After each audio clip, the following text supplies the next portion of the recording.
રામનવમીને લઈને અમદાવાદ પોલીસ કમિશનરની બેઠક અને શહેરના તમામ પીઆઈ અને ઉચ્ચ પોલીસ અધિકારીઓ હાજર અને રામનવમીની ઉજવણીમાં સુરક્ષાની તમામ તૈયારીઓની સમીક્ષા કરવામાં આવી।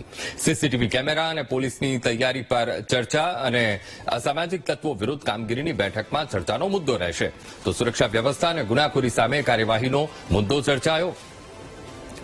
તો રામનવમી અને રામનવમીને લઈને સુરક્ષાના ભાગરૂપે પોલીસની તૈયારીઓ एक्शन मोड में अमदावाद पुलिस तो रामनवमीनो आवतीकाले उत्सव અને જેને લઈને ક્યાંય અનિચ્છનીય બનાવ ન બને તેને લઈને તમામ પૂરતી વ્યવસ્થાની ચર્ચા આ બેઠકમાં કરાઈ।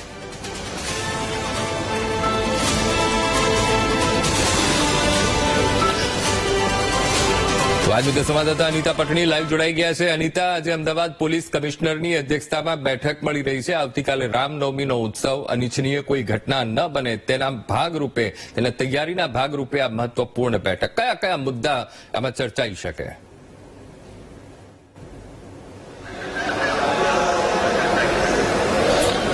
जी अंकुर, जे प्रकारे अमदावाद शहर में असामाजिक तत्वों और गुनाखोरी ने लईने जे पुलिसनुं जे एक्शन प्लान तैयार करवामां आव्युं हतुं, गुनेगारो पर जे कार्यवाही करवामां आवी हती ते मुद्दाने लईने पण हाल आजे पुलिस कमिश्नर जीएस मलिक द्वारा जे बैठक योजवामां आवी छे तेनी समीक्षा करवामां आवशे।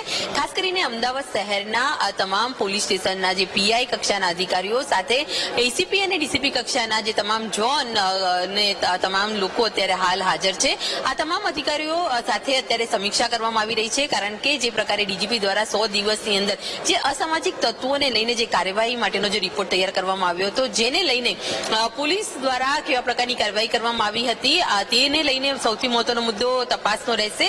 आ उपरांत आगामी समयमां ज्यारे रामनवमी आवी रही छे ते पण तेनी सुरक्षा व्यवस्थाने लईने पण खास तो चर्चा करवामां आवी रही छे। गुनाखोरी अटकाववा माटेनी पण समीक्षा करवामां आवी रही छे।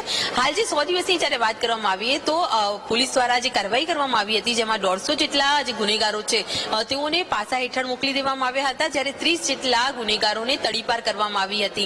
જે તમામ કામગીરીની સમીક્ષા કરવામાં આવી છે, અત્યાર સુધીમાં કેટલા ગુનેગારો હજુ તેની વિરુદ્ધ કાર્યવાહી ચાલી રહી છે અને શહેરમાં જ્યારે અસામાજિક તત્વોનો જ્યારે આતંક હતો, જે ત્રાસ વધ્યો હતો તેને ડામવા માટે, તેને અટકાવવા માટે અત્યાર સુધીમાં પોલીસે કેવા પ્રકારના પગલાં લીધા છે તે પણ મુદ્દો અત્યારે ચર્ચાનો જે સમીક્ષા કરવામાં આવશે।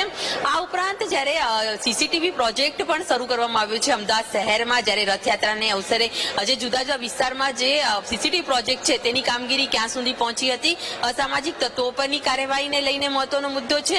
અને જ્યારે રામનવમી આવી રહી છે તો તેઓની સુરક્ષા વ્યવસ્થા એક સૌથી મહત્વનો મુદ્દો છે, તેને લઈને હાલ આ જે ખાસ બેઠક અત્યારે યોજાઈ હતી, અધિકારીઓ સાથે ચર્ચા કરવામાં આવી રહી છે।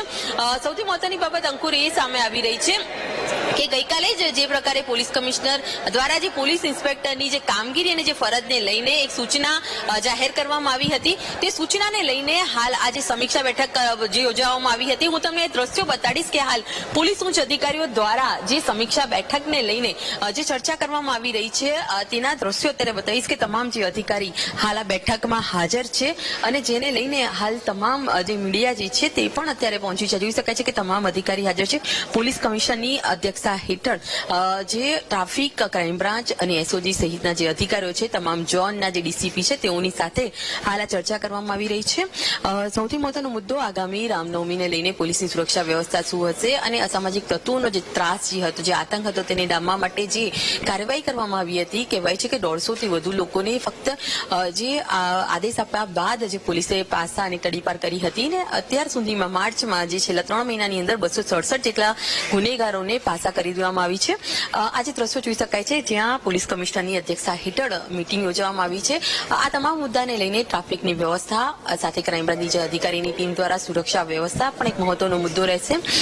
સૌથી મહત્વનો અંકુર આજે બેઠકને લઈને ચર્ચા જે થઈ રહી છે, જેમાં અસામાજિક તત્વો વિરુદ્ધ જે કાર્યવાહી કરવામાં આવી છે અત્યાર સુધીમાં પોલીસ દ્વારા તેનો મુદ્દો છે અને પોલીસ કમિશનરે જે આગામી જે સૂચના આપવામાં આવી હતી પોલીસ અધિકારીઓને લઈને કે તેઓએ ફરજ દરમિયાન હાજર રહેવું, તે મુદ્દો પણ અત્યારે હાલ મહત્વનો છે, કારણ કે જે ફરજિયાત રાતના 12 વાગ્યા સુધી હાજર રહેવાની જે વાત હતી તેને લઈને પણ મહત્વનો નિર્ણય લેવામાં આવ્યો છે। આ દ્રશ્યો હાલ જે બેઠકને લઈને કરવામાં આવી રહ્યા હતા, ચર્ચામાં જે મહત્વના મુદ્દા છે તેને ધ્યાન પર લઈને આ સમગ્ર જે કેસને લઈને જે સમીક્ષા કરવામાં આવી હતી, સુરક્ષા વ્યવસ્થાને લઈને સમીક્ષા કરીને આ મહત્વના નિર્ણય લેવામાં આવ્યા છે। જી બિલકુલ અનિતા, સમગ્ર માહિતી સાથે જોડાવા બદલ આપનો આભાર।